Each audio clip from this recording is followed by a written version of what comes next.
Coming up on Market to Market. On the visceral presidential campaign trail, the frontrunners actually agree on one thing. Oil and gas byproducts prompt Canada to join the battle over methane. And in Oklahoma, an attempt to calm the Sooner State's foundation. Those stories and market analysis with Sue Martin next. Funding for Market to Market is provided by Grinnell Mutual. You think differently about a customer when you stand in the middle of his dreams. We work to make sure you get covered right. Grinnell Mutual, a policy of working together. Information on finding an agent near you is available at grinnellmutual.com. This is the Friday, March 11 edition of Market to Market, the weekly journal of rural America. Hello, I'm Mike Pearson. Americans will go to the polls in a mere 241 days, weighing a cacophony of issues to pick a president. One issue vital to rural America is the expansion of foreign markets. President Obama will be taking almost 20 lawmakers to Cuba later this month in an effort to lift travel and trade embargoes to the island nation. The trip will mark the first time a sitting U.S. president has visited Havana in nearly 90 years. The new global economy, from a U.S. perspective, balances jobs for American workers in factories and farm fields while opening new outlets for domestic products. Critics call the Trans-Pacific Partnership the new NAFTA, alleging the TPP would take U.S. jobs overseas. And the debate has made strange bedfellows on the campaign trail. David Miller explains.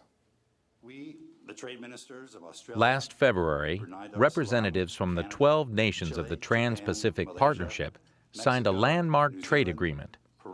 Opinions on the benefits and drawbacks vary among the governing bodies faced with ratifying the deal. Every U.S. commodity group has endorsed the treaty. However, the frontrunners in the U.S. presidential race, surprisingly, are all in agreement in opposing the trade pact. How do you answer Mitt Romney, sir? If elected, Donald Trump says the deal he calls a total disaster would be scrapped. In a recent debate, Trump attacked the trade policies of Japan and Mexico, two of the dozen TPP countries. And he also called out China, a country absent from the signers list, and stated he would levy a 45% tariff on Chinese imports if he made it to the Oval Office. As far as domestic policy and trade, which is killing our country, he said free trade, and I believe in free trade also. But if you look at China, and if you look at Japan, and if you look at Mexico, both at the border, by the way, where they're killing us, both at the border and with trade, and every other country we do business with, we are getting absolutely crushed on trade. And he said, free trade, I say free trade, great, but not when they're beating us so badly. Former Mexican President Vicente Fox said this week that Trump's election would dramatically harm any trade relations with Mexico and China. If this man takes his threats into action, we will have problems, real diplomatic problems, and problems between nations. And I don't think the people of America are interested in a bunch of bickering school children. Ted Cruz, currently holding second place among Republican presidential hopefuls, told Breitbart.com late last year the trade deal should not be voted on during a lame duck session, and that he was skeptical about TPP. Now, when it comes to trade, China is by far the worst rule breaker in the world. Hillary Clinton, front-runner for the Democratic Party's presidential run, supported the trade measure while serving as Secretary of State. Last year, however, she changed her opinion, saying the final agreement failed to address her concerns. When it comes to trade deals, here's my standard. I won't support any agreement unless it helps create good jobs and higher wages for American workers and protects our national security. What is absolutely incredible to me is that Bernie Sanders, the only other Democratic candidate still seeking the party's nomination, made it clear he opposes TPP when he tweeted, "Wall Street and other big corporations have won again. In the Senate, I will do all that I can to defeat the TPP agreement."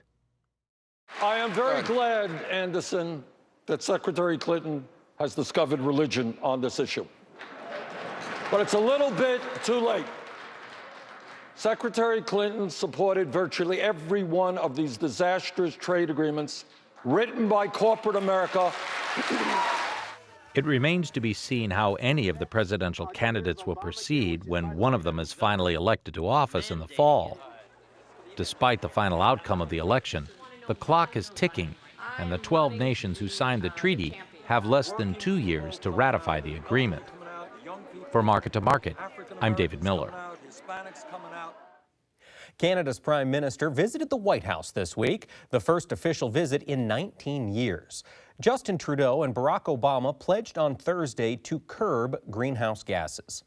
The big target was methane, the byproduct of oil and gas production.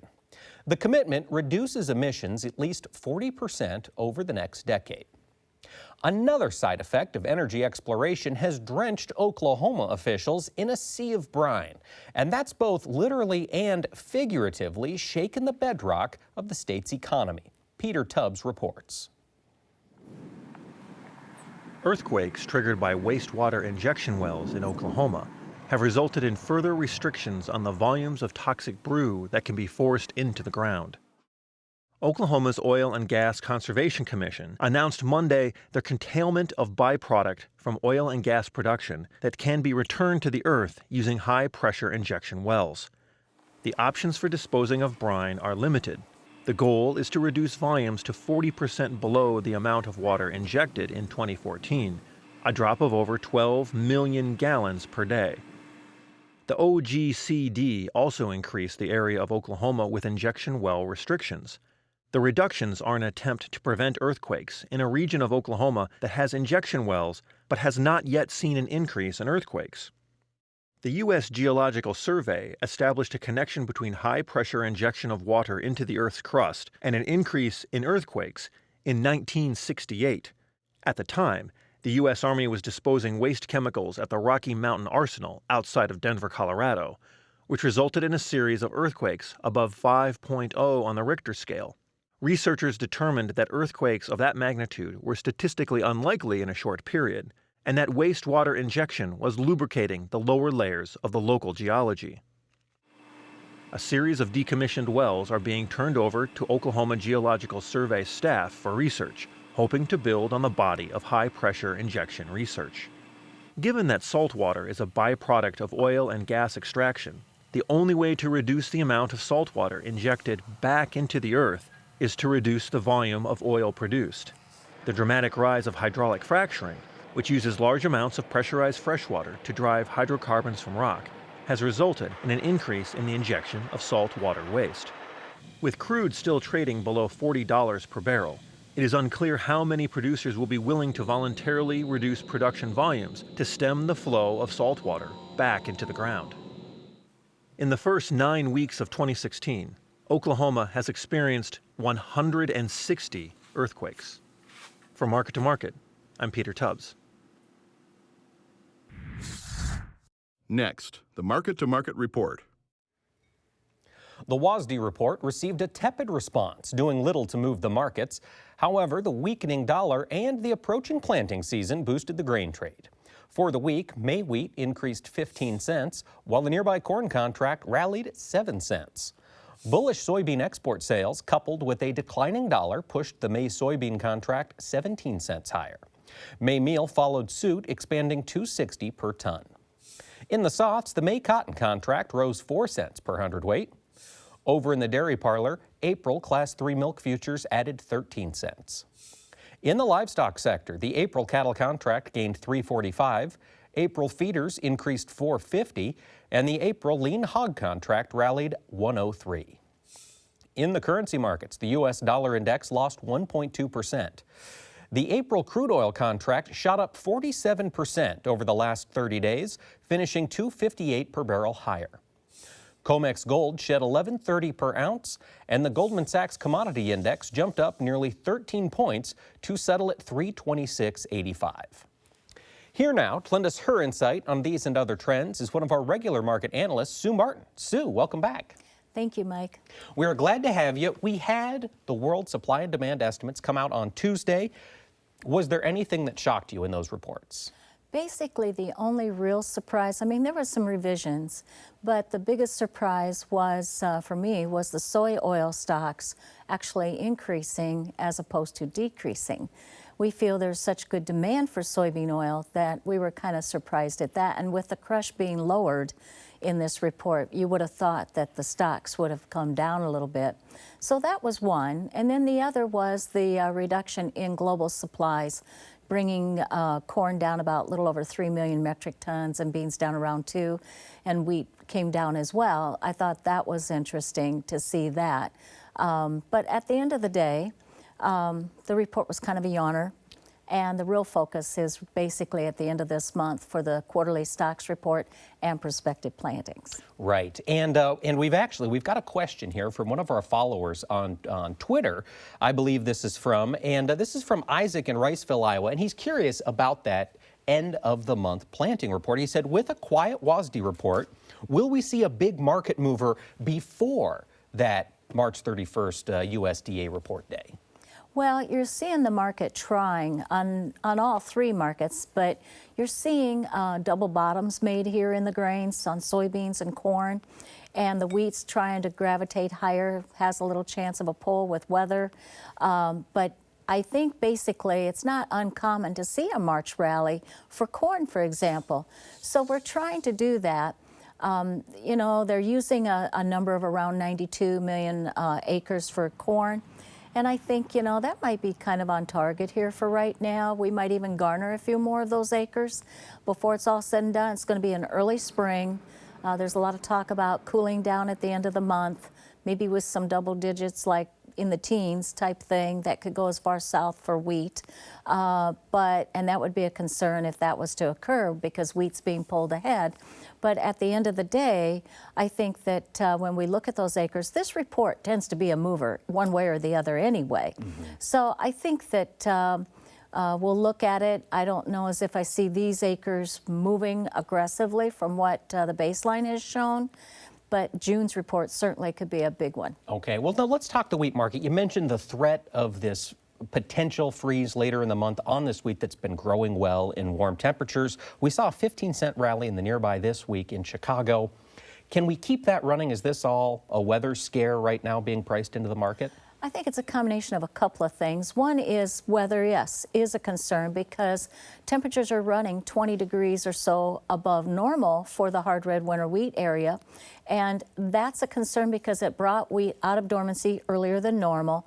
And if it continues to push the wheat crop along, you could have some wheat maybe going towards jointing by the time you get into the end of the month, early April. If you were to throw some double-digit teens, or I should say teen temps, I guess most temps tend to be double-digit, unless you're in winter. But if you were to throw teens at it, you know, you could do some pretty good damage. And the wheat crop's already dealing with 3 million acres less, actually 3.6. And we haven't even talked about in the soft red wheat what could have been lost due to flooding last spring or last winter in December. So I think that the market on the wheat, record shorts, that's also been giving a little support here because what else is there to feed to the market? And so they're kind of starting to come out of their short positions, and that's stabilizing the market or supporting it for a little more rally. And usually wheat leads and oats no. All right, so we've got a little bit more room to the upside here in this wheat market. I think we do. Okay, something to keep an eye on as we watch this weather event transpire. Yes. Well, now let's talk about the corn market. Up on the week, we're 10 cents off the 12-month lows. Sue, how much higher can we climb here before March 31st? Well, you know, you look at the corn market, and here's another market that's done a double bottom. Incidentally, I think, you know, every year has a chart pattern that seems to show prevalent in many various markets. And I think this year's chart pattern seems to be double bottoms. You've had the crude oil make a double bottom. You've had soybeans make a double bottom. Corn's got a double bottom, and so does June cattle. So, and feeders too. So I think we've got a market here that's going to hold. It's not really going anywhere very fast. So I do think we can still push higher. And once we start to catch and get the acres out of the way, Then the next thing's going to be, what is spring weather like? If you start turning wet in April, that might diffuse some of the concern that everything's going hunky-dory very quickly. But, so you get the crop planted, you get into May, and the crop gets fully planted, and then you get into June, maybe catch some showers, and the next thing you know, they're going to start to say, oh, everything's great. We have the potential of another good crop year, and the market takes a drop in June. It could happen that way, but I wouldn't buy into that story. Okay, so at this point, how much should producers have of their old crop corn sold, in your opinion? Well, we have been, if we didn't sell it last year, and we were of the proponent that you sell an EKG blip, probably in July, which we got. If you didn't do that and you're still holding on, we are recommending very aggressively that you, when you make your cash sales, if you want to sell here and move some cash to generate income, we recommend you retain ownership. And we're telling people to go out to September and December and own it there. These options, to start first with options, because the professional trader that usually tends to be very profitable, they start with options first in a change of a trend, and then they go futures when they feel more comfortable. We recommend options because volatility is horribly low, and you're not paying a lot of money for those options and for that right to remain long the market. And there's many different strategies out there that you can endorse. And then we feel that that will allow you to feel more comfortable about making those sales, but we really aren't pushing sales at this time. Okay, only on a cash needed basis. Exactly. All right. And then retaining ownership. And then re-owning with the option in Yes. September. Well, now let's take a look down at the soybean market. This was one that was just every piece of bearish news and the kitchen sink was thrown at this market. We're up 15 cents on the week. Sue, do you see a double bottom in here in the beans? Absolutely. And I think that the bean market has the potential to still push further. You know, you look at the July on out, and every contract's over $9 now. And I think that we could go a little more. November's might get to $9.30, $9.38 with some continued push here. What's interesting is you've got South American production being harvested, and you've got about 10 million metric tons at the various ports combined. I think Port of Paranaque and the Port of Santos both have around 4 million metric tons themselves for a vessel lineup. And I think that in the face of all of that, yet this market doesn't break down easy. And I think we have priced in, for now, what is going to be the most negative news.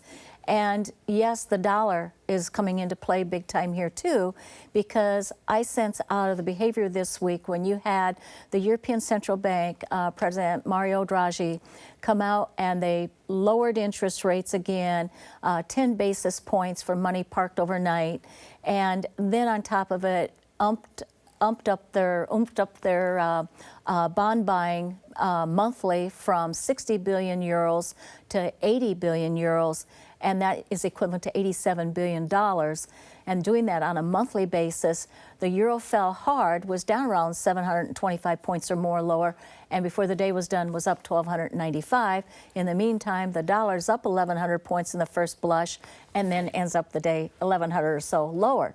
That tells me that someone's out there in the weeds lying for when bad news comes, and they're totally undoing those spreads and going the other way. In other words, they think things aren't going to stay bad forever in this euro. Okay, and so the weaker dollar, we could see that stay down here in the mid to maybe lower 90s? Oh, I think so. I think the dollar, there may at some point here this year be one more swing up, maybe by June, to take the highs out of this last year. But I don't think you do it by much, and I think the dollar comes back down, and it's in a downtrend for the year. Okay.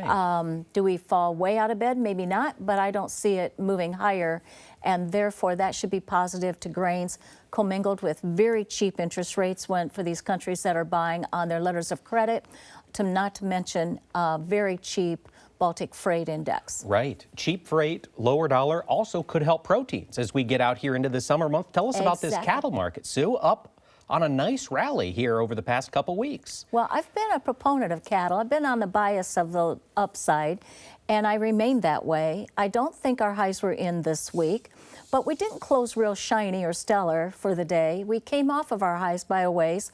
That cash market, the talk of 138, kind of helped push, the 220 helped push the market up towards limit up in the April futures and the feeders as well.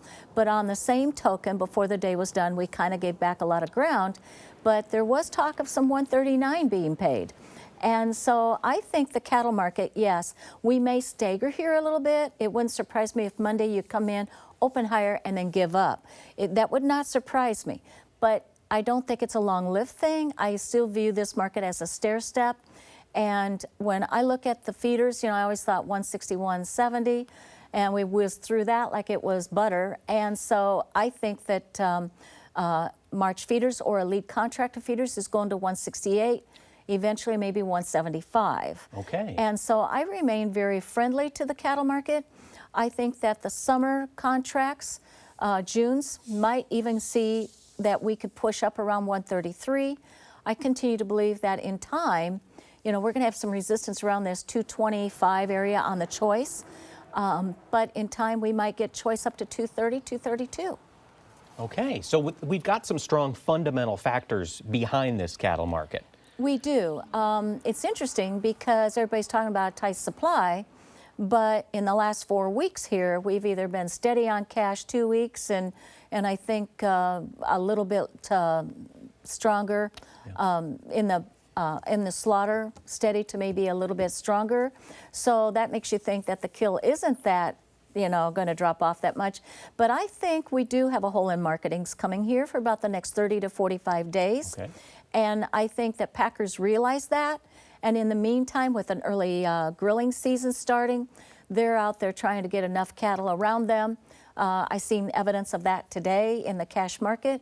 And they're trying to get enough cattle around them because they certainly want to be there with want to have the beef. Exactly. You bet, and that will lend support to the feeder complex. Now, we also saw lean hogs climb again this week. We saw them up $1. What's the story there? Is it still just demand driving this market forward? I think so. The slaughter's not been anything to write home about. I mean, and the weights are still, coming down on hogs while they're heavy yet on cattle, but coming down. That's a psychological change. Some view it as bearish, but that is a psychological change. On the hog market, exports are fabulous and really picking up with China, Canada. We're just seeing it's down in Mexico, but certainly excellent over to Asia, and that's a big plus. So I think that's very helpful, and I think that as we go towards summer, we could see some tighter numbers in the June timeframe. I like the hog market. I think that we could still maybe move the Junes up around possibly 85, possibly. I don't know how much more it can go than that, but I think it could do that. And in the meantime, of course, hogs have been a little bit of a whipping post against long cattle versus short hogs. So that has tempered that move higher, but I think we'll see it continue. Okay, so we do have short positions on place in the hog market that could help, you think, $3, $4 left to the upside? I think so, and you might want to be doing some hedging for fall if we get up there, because I don't know as if I believe the hog market holds all year. We've had a nice run. Right. But on the same token with cattle, I wouldn't be hedging just yet. Okay. All right. Well, Sue Martin, thanks so much for taking the time to join us this week. Thank you. That wraps up the broadcast portion of Market to Market, but Sue and I will continue our discussion and answer more of your questions during Market Plus, which you'll find on our website. And we want to remind you that Market to Market may be airing in some different time slots in the days ahead due to PBS fundraising activities. So if you find value in Market to Market, please consider making a pledge and investing in a service that provides you with accurate information and timely market analysis. Thanks for watching. I'm Mike Pearson. Have a great week.